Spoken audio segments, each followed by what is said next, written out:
Hello everyone, it's good to see you all back. Today we'll be diving into an insane Arc Warlock build that's all about creating orbs of power and Ionic traces to flood the battlefield with absolute devastating abilities, while also keeping your energy up and your teammates rolling. If you want to melt through content in a really fun way, then this build is for you. Let's break it down. To start with the general aim and Zotic of the build, we aim to create a build that focuses on giving maxed out super within a few seconds, tons of orbs of power and Ionic traces, and crafting great synergy between our weapons, fragments, and seasonal mods. For this, we will be using Fallen Sunstar and Thunderlord. Starting with the exotic armor Fallen Sunstar, with his exotic effect Ionic Conductor, it states, Ionic traces you create move faster and grant you additional ability energy. Nearby allies also gain ability energy when you collect an Ionic trace. While Chrono Tempest would be a better exotic to pick if we focus our efforts on ability spam, Fallen Sunstar provides a much more linear approach when it comes down to spamming abilities and making full use of Ionic traces as a whole. As shown, we can garner multiple traces from multiple sources at once, which all paid heed with how often Retinal Burn and Arc Compounding will be available. This, along with a few other key mods, is what's going to allow our build to maximize everything we have in hand, and not worry about running out of ability or super energy at any point. In fact, our cooldown is so great, we can actually reduce certain stat levels if we wish.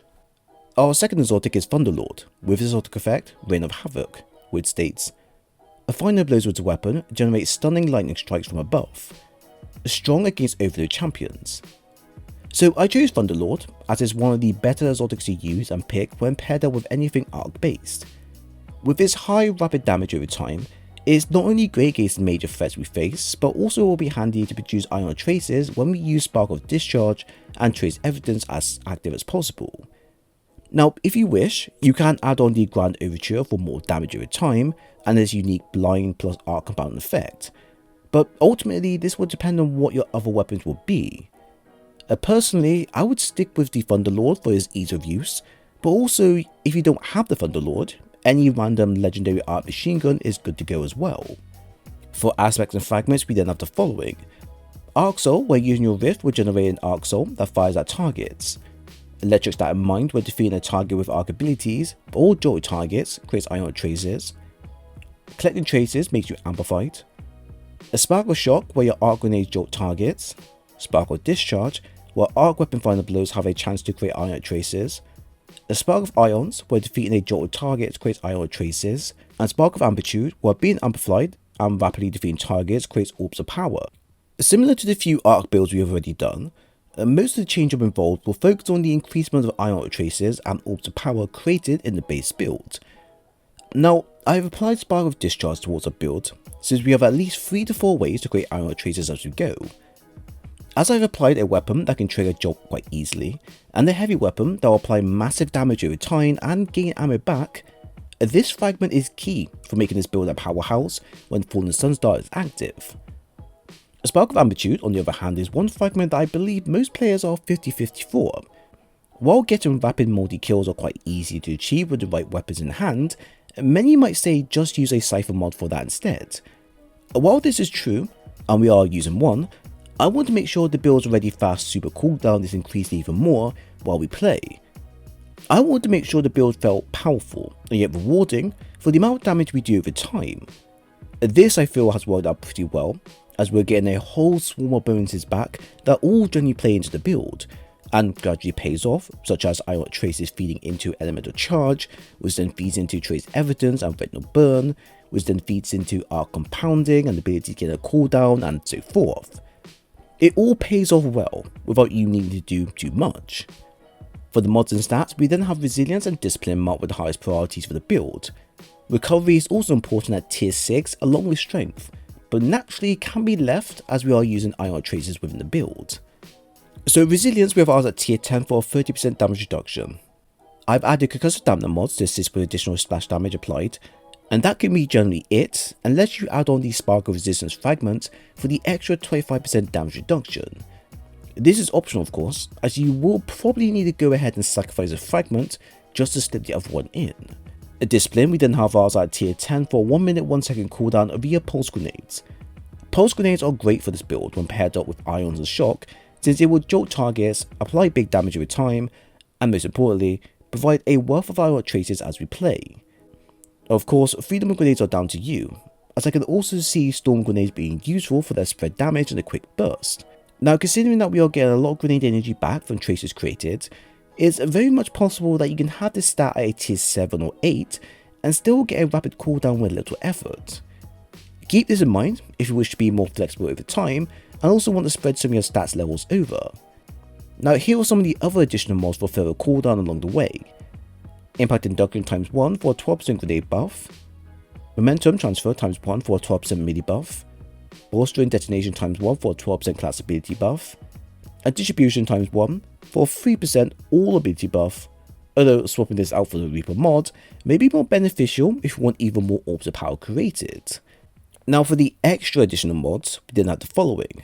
Power Preservation, where using your super will generate more Orbs of Power after kills, Heavy Ammo Finder, Reserves and Scavenger mods for heavy weapons, Harmonic Siphon for creating Orbs of Power via matching elemental weapons, Charged Up for +1 in armor charge, Arc Surge for a 10% arc weapon buff, Elemental Charge where picking up an elemental pickup will grant you an armor charge, and Powerful Attraction for automatically collecting Orbs of Power when using your class ability.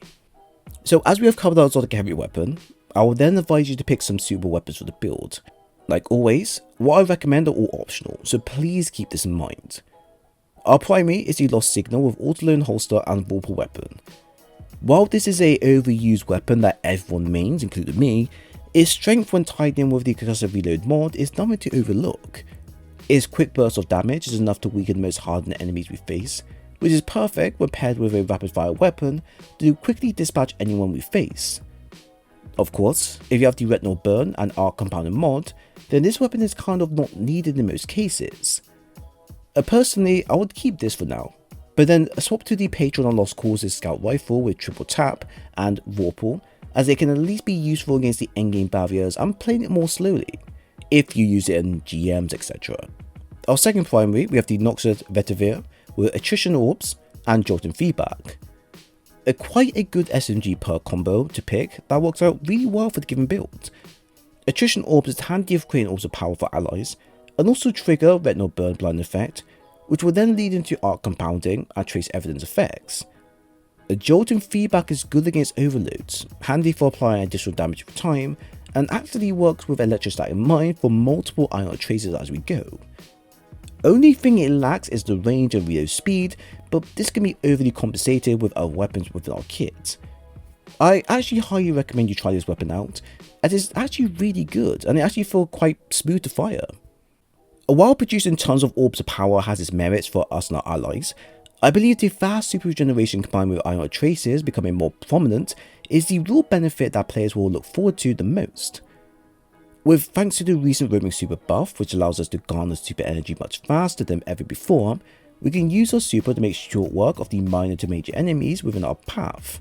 And most importantly, this will greatly enhance how much Orbs of Power are generated from ourselves with the amount of items available to help escalate this, such as Spark of Amplitude, Attrition Orbs, Power Preservation, and Harmonic Siphon, just to name a few. To top this off even more, is the amount of IR traces being produced by just us alone when using Fallen Sunstar to its fullest.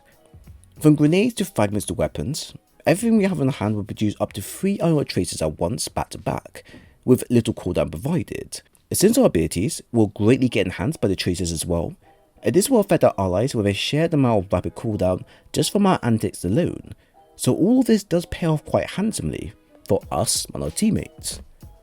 Overall, the build is designed with rapid cooldown and super usage the moment we become amplified and start getting Orbs of Power generated going.